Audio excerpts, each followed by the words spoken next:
Sa video ito ay tuturo ko sa inyo kung paano mag-reset ng PIN sa eCebuana app. So ang una po natin gagawin ay open ang ating eCebuana app. Then sunod, dito naman po pindutin ang login.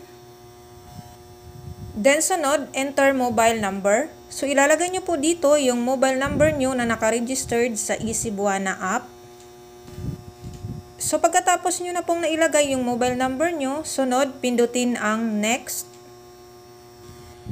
So ayan na siya guys, nakalagay na po yung mobile number nyo. So dito sa baba may makikita po kayong forgot PIN. So pindutin nyo lang po yan. Then may lalabas na ganito, just making sure it's you. A confirmation code has been sent to your mobile number. So ito po yung mobile number nyo na nakaregistered sa eCebuana app.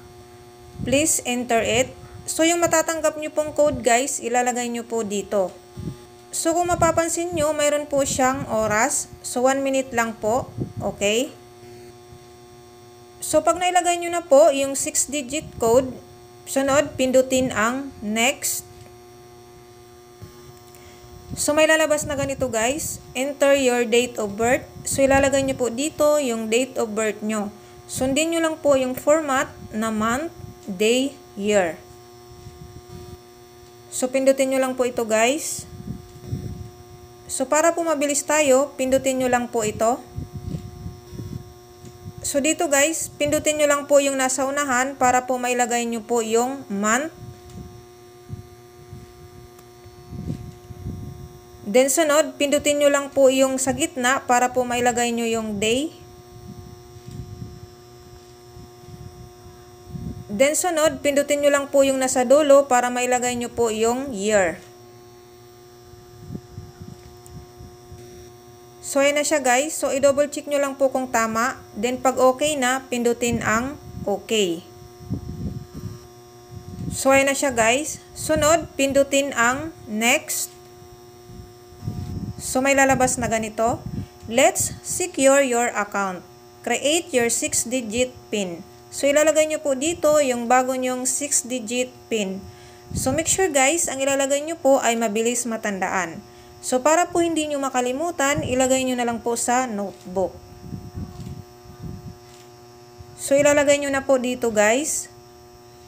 Din dito naman sa baba, confirm PIN. So kung ano po yung inilagay nyong 6-digit PIN sa taas, ganun din po sa baba. Okay?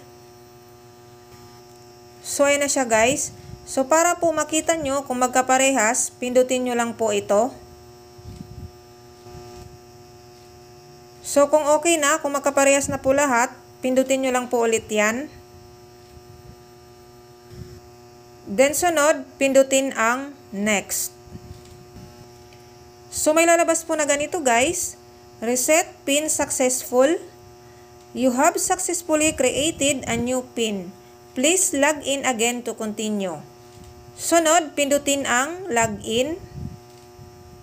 So ilalagay nyo po dito guys yung mobile number nyo na nakaregistered sa eCebuana app.